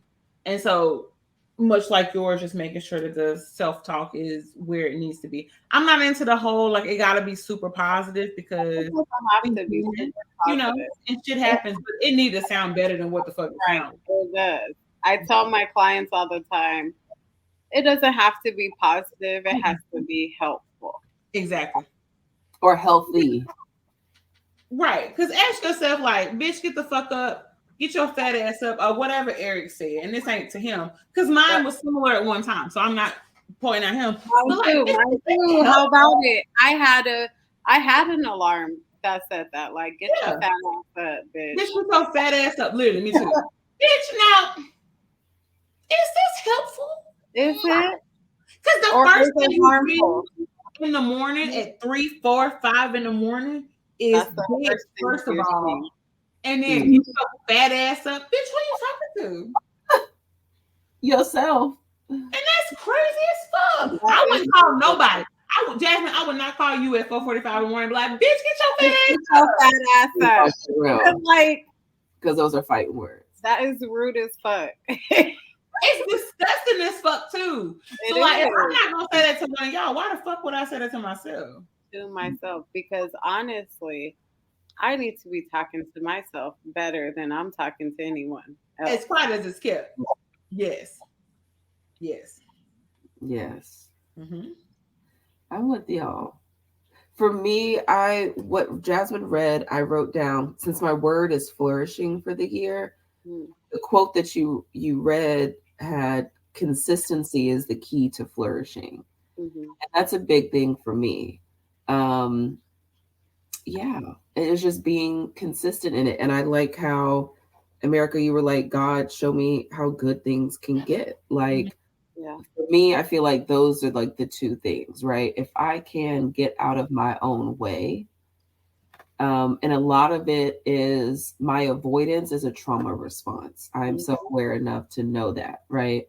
My weight gain is a trauma response. A lot of women that have gone through sexual assaults, even if you don't realize it, putting on weight, stop. Yeah, it's subconscious. It's your way of camouflaging yourself so that you are no longer sought out by predators. Right. It's also like how sometimes kids can like pee themselves or like shit on themselves so that way no one will want to touch them. Yeah. And so for me, recognizing that in myself, and for years I've been like, I'm going to drop the weight, I'm going to do this, I'm going to do that. And my mom has been gentle with me because she's always been like, when you're ready, you'll lose the weight when you're ready. And I'm like, no, this is it. Like, I'm done. Okay, well, when you're ready, you'll actually do it. And she's been very, I was telling her how, I was like, man, I think I might like mess around and like cancel Pilates. I was like, because it's a luxury. And she immediately was like, no, it's not. You know what I mean? And I was like, no, fam, $100 a month, it's a luxury. She was like, it's different. But we were talking about that. And for me, it's the consistency of it. Like, that's the piece. It's me finally, and I hope listeners can get to this. When you finally make the decision to like, you know what? I'm just going to get out of my own way. I'm going to be consistent and just see what God is going to do. And letting go of those inhibitions and fears. Because for me, I'll start doing something and I'll see progress and I'll be like, ooh. And then I'll just revert back to like what I know keeps me, keep you safe. Yeah. You know, it's really a detriment to me. And you hoes are lucky. You hoes are lucky because I could have been fucking your niggas, in the words of Megan the motherfucking Stallion. Once I get my consistency in order, it's over for y'all hoes. I get my it's done. And that's really honestly why Beyonce is on everybody's necks, because that self-discipline is next level. Drive, the just relentless, like, I'm gonna go after my dreams, it's on my heart, I'm gonna do it. That is what drives all of us crazy about Beyonce.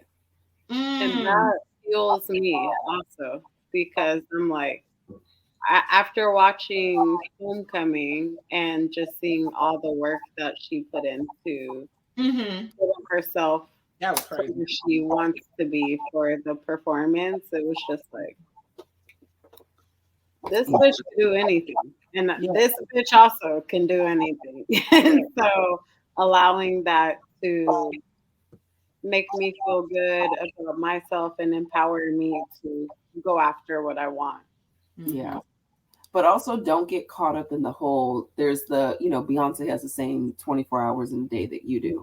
Don't get caught up in that, because Beyonce also has different resources. She also has a trainer. She also has like, yeah. So don't get caught up on that. And because that's how it started for me. Like, oh, we got the same 24 hours. Let me do. And then I just run myself ragged. Well, no, it's different. The resources. Right. The resources are different. But the self-discipline, that finding that thing within yourself. It can get non-negotiable. making it non-negotiable is what it sounds like she does. It's like I have to do this regardless. Same. Another thing that I remind myself about, Kobe Bryant has a video clip where he talks about the contract between myself is already made. So if I've already said I'm going to get up and do practice at 5 a.m. when 4:30 rolls around, I'm not negotiating that contract. Right. And that's something that 2023 I'm going to stop doing. Because I'm real quick to be like, hold up, let's go back to the. How about later on? Because you don't got nothing else to do when you get off work, so you could just work out then. And it's like you're not gonna feel like it.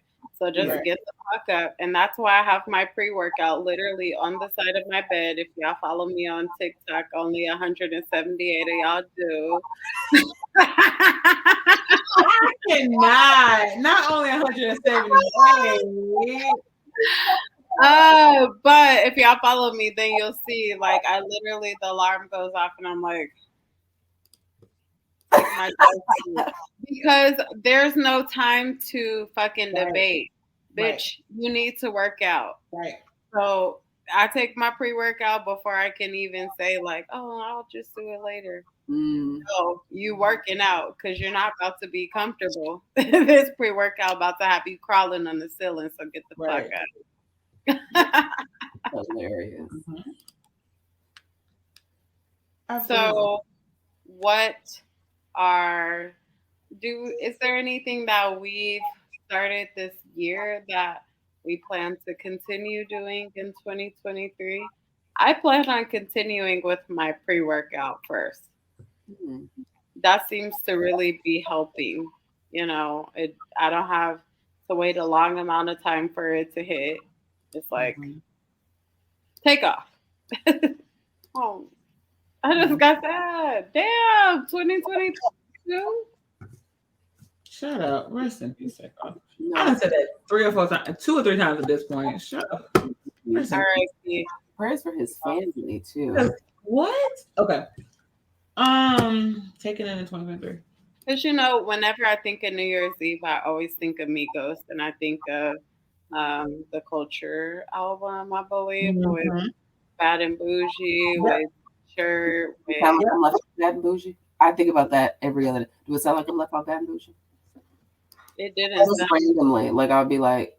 Did y'all ever watch the video for Bad and Bougie? Yes. Watch it again. We watched it again the other night, and I had a newfound fucking appreciation. And I'm going to turn it on right now.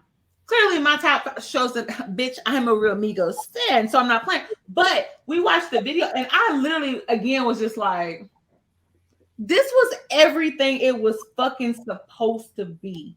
If you were in a club or whatever at that time, you were living your best life. If you know, you know. That was the time. The fact that they had Apple running a commercial with a song about cooking crack in the kitchen. Like, the time. Right. Oh, fucking goodness, man. Okay, the shit that's new, like that I've been running back every day, is off of their joint album. You been listening to Hotel Lobby?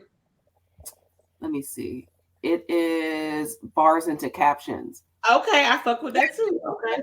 On fucking repeat. And when Takeoff comes on it, it's just like the way he's like, just, yeah.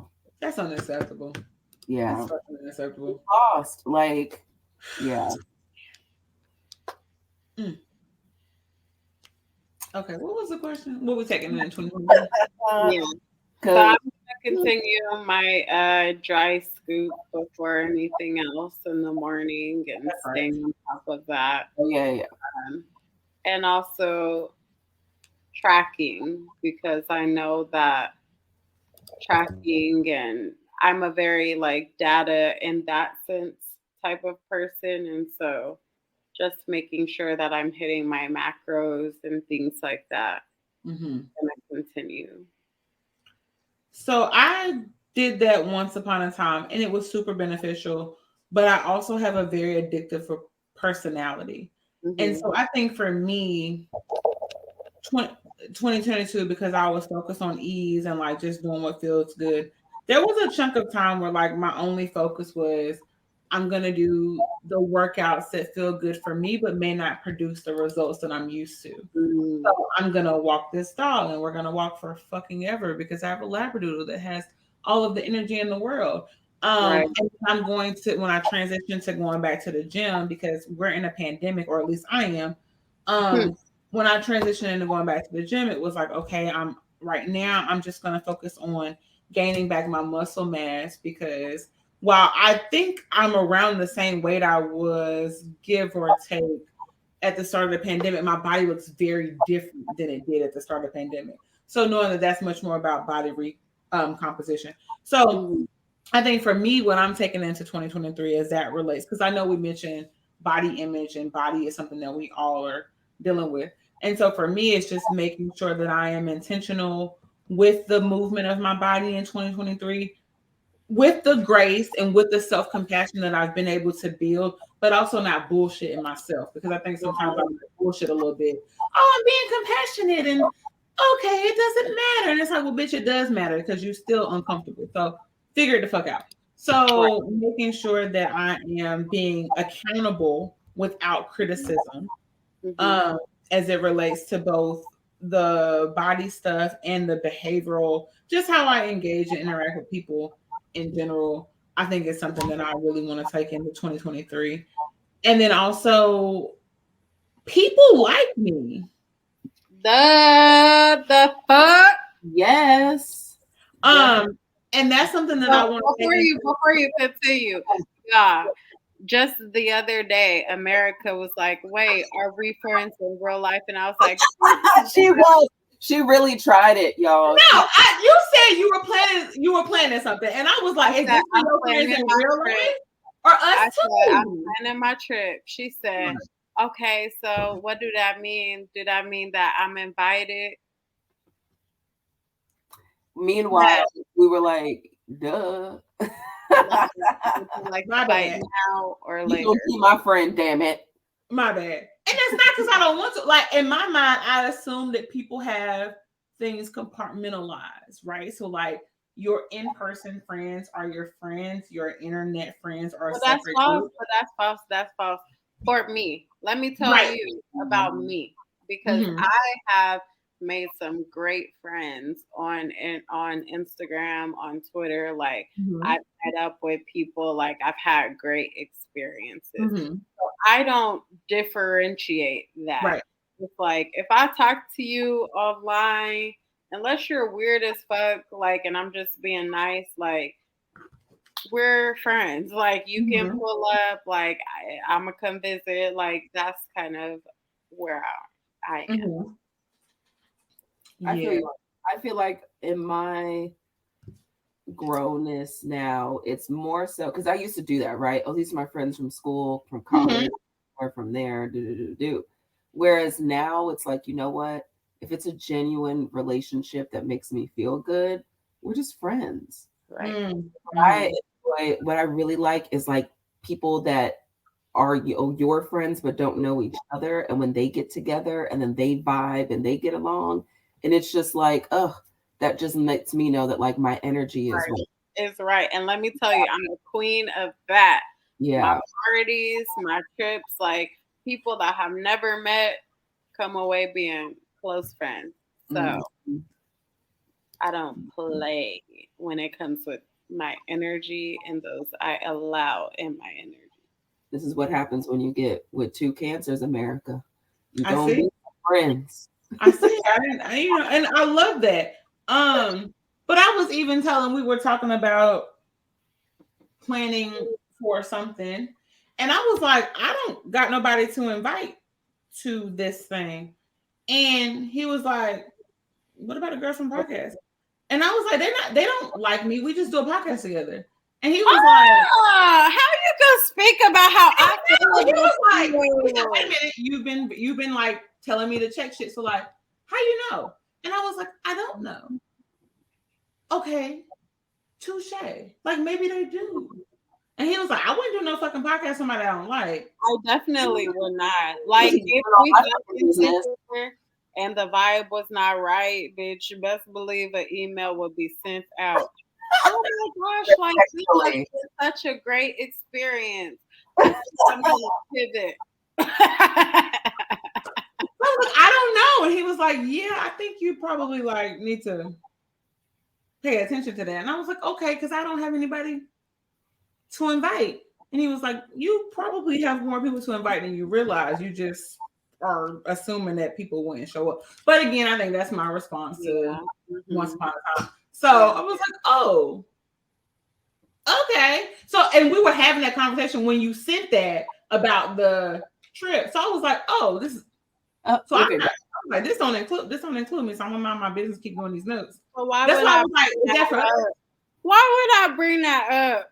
Meanwhile, the word you used to describe it was interesting because that's what we were talking about. What was the word? And that. But the word that you used is what we were talking about. Now I need to go. You said I'm planning this X theme party, even though nobody is getting. Oh, because I said bachelorette theme. No, girl. Starts with a B, ends with an et. I said bachelorette. Oh, I thought we were being covert. I'm trying to be covert. No. So we were talking about that, and I was like, "Yeah, I don't." But it has nothing to do with anyone being engaged because no one is engaged.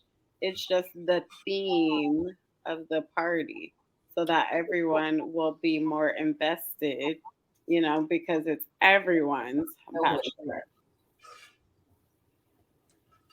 Someone might wait. I'm like, wait, do you got something to say? Because let it be known, bitch.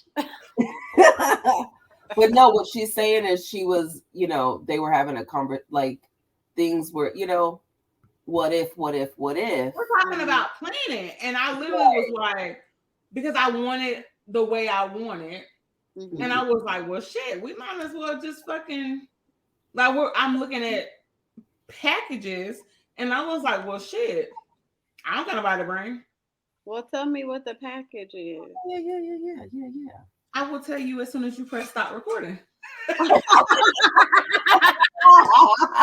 it's gone far enough. I've already spent too much. And then people are going to be putting it together. People do be putting shit together. Y'all some smart motherfuckers. I love to see it. Oh, but yes, we are friends. There's that. I will say one of the things that I am grateful for that this year has brought me is your friendships. And we talked about this off camera before. But it really is just, and it goes back to Megan, right? You pray that God puts people in your life, to fulfill you, for help you. And then you be like, oh man, when people start disappearing, feel some type of way. But for me, I genuinely feel like last year, who I spent my time around, you dropped 2, you gained 2 stronger ones. And so that I'm thankful for. Me too.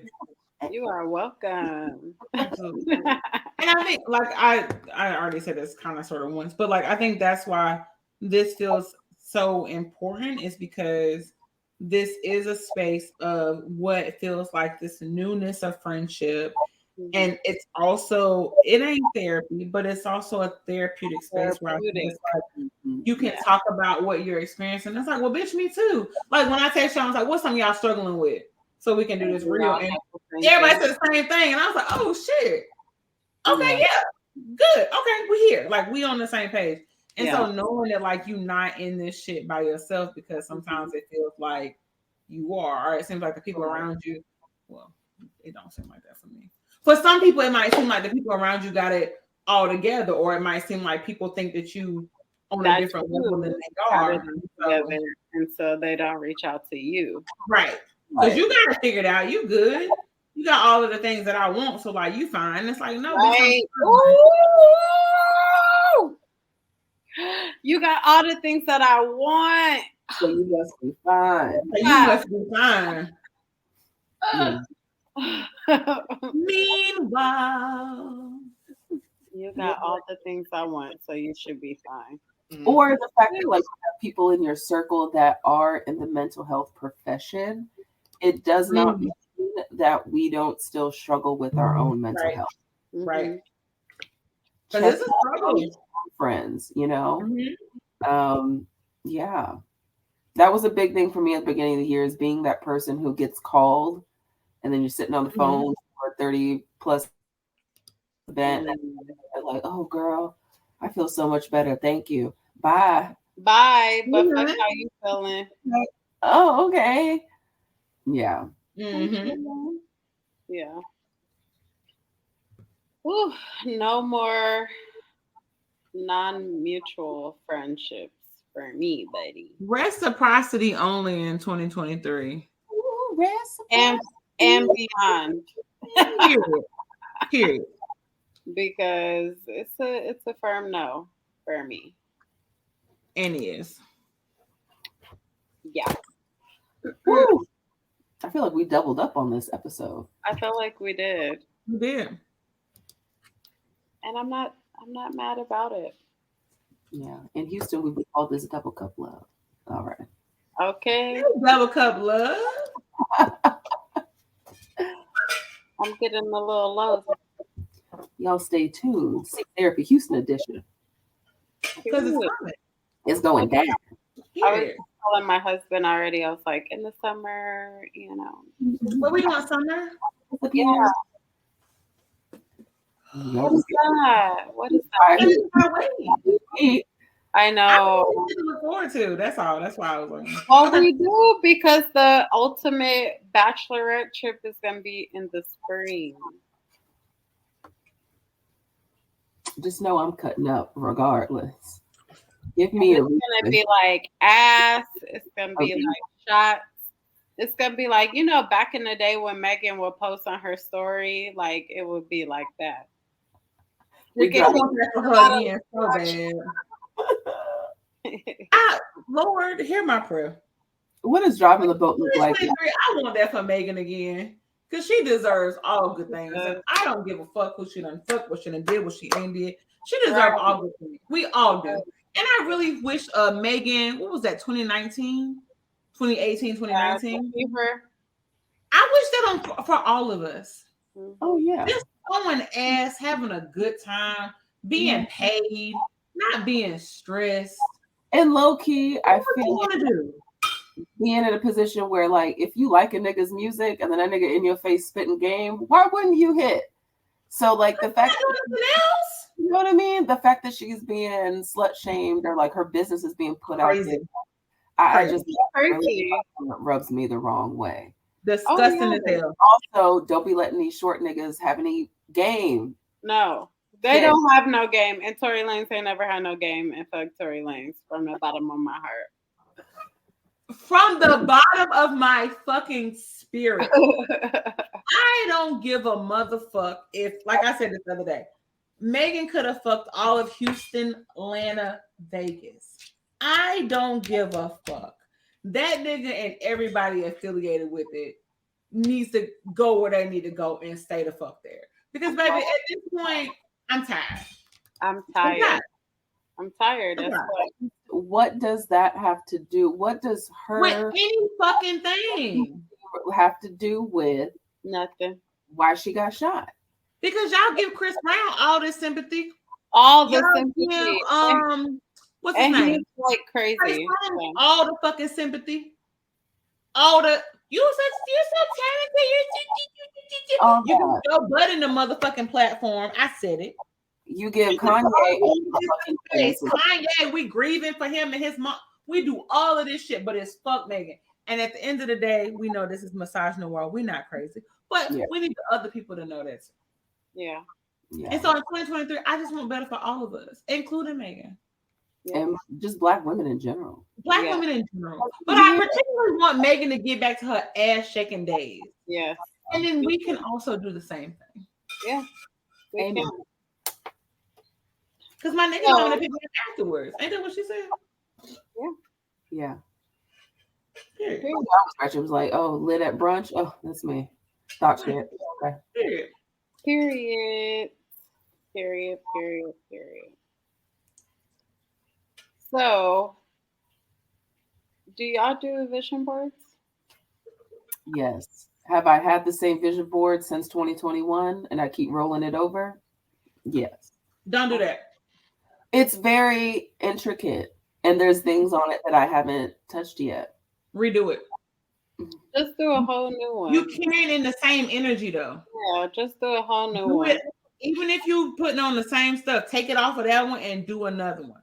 Yeah. You were talking to a master manifester. Now I think that got something to do with signs and all of that. But like anytime I've written it down, it has happened. And so it's not good enough for me to be like, oh, I wrote that down last year, so I'm not gonna touch it. Nope. We do it again every single year, and it's even more specific, it's even more focused on the feeling. Do it again. Okay. I'm gonna turn these lights on, but do it again. More specific. Yeah. Yeah. Well, because you said earlier, you were like, I wrote down so my word for the year being flourish, but then America, you said something and it made me write down a note of like, what does that look like? It's one to say my word is flourish, but what does flourishing look like and feel like for me? Yep. That makes sense. It won't always be the kicker. What does it feel like? Yeah. For me. Because it may not be the same as other people. Correct. But do it again. Okay. Do it again. Reciprocity. And if you did it on a vision board and that doesn't feel accurate, find you a Canva board and do it on a Canva or script. I think people, I understand the vision part. I see it, but scripting is life changing.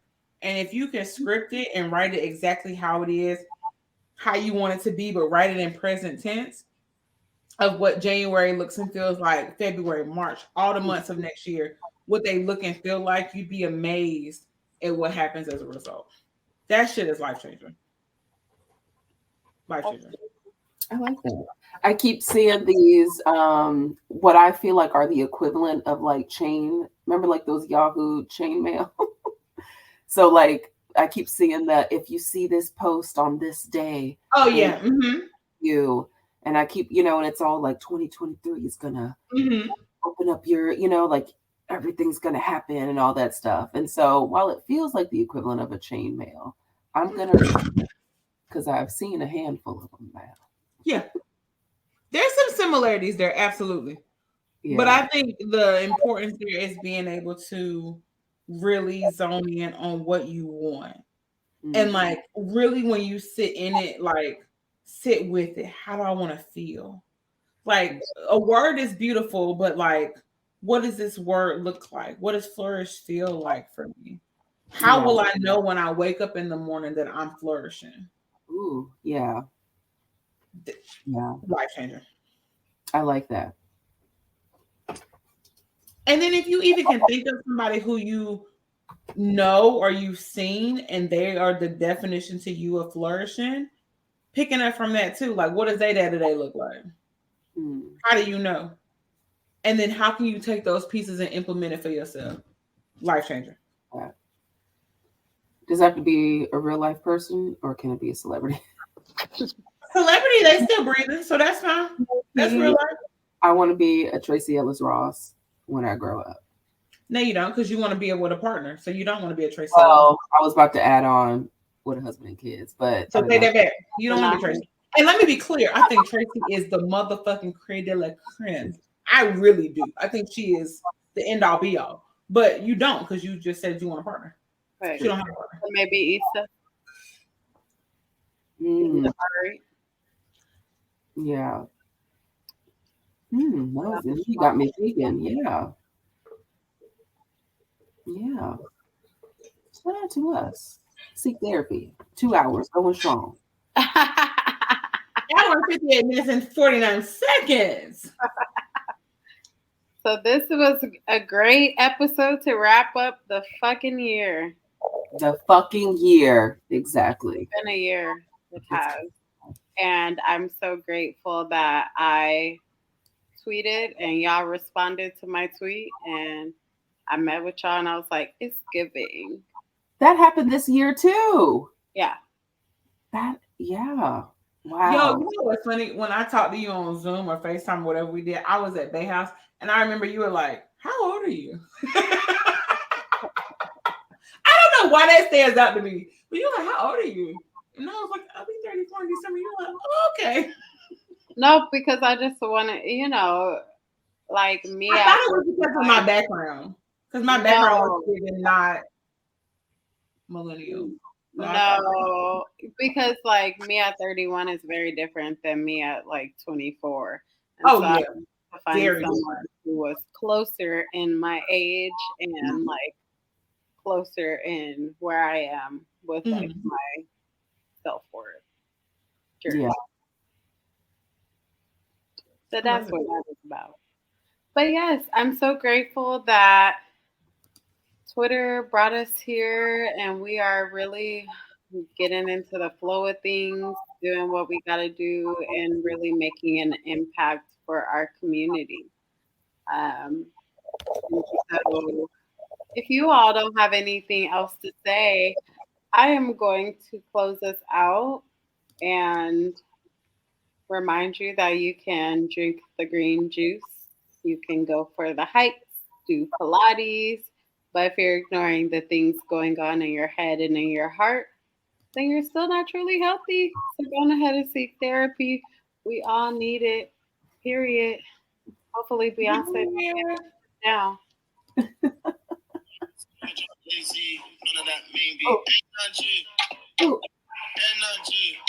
Go America. Go for America. America. Come out to America. Who has no idea what's going on right now? This is the time. I'll be doing that too. It's dollar signs. Hold up. I just got paid, making energy. It's giving house music. Yes. I don't like house music. That's the problem. That's why I listen to Drake's album, the one before Certified, because I don't like house music.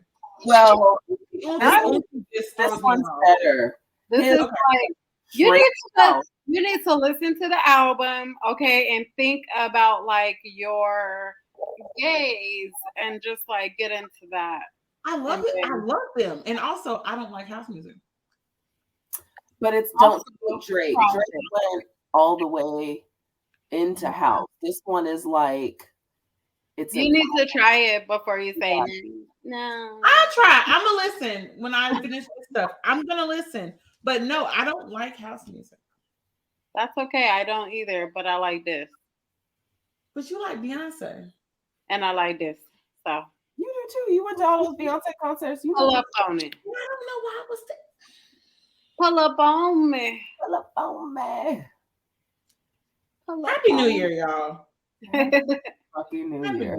Happy New Year. May you have a very gentle holiday season and may you just really transition into whatever you are wanting to be this year. Shout out to all of our listeners. We will see y'all in the new year. We see you. We appreciate you. Yes. Thank you for listening, because sometimes it's chaotic as fuck. So thank y'all for being here. Bye. Bye.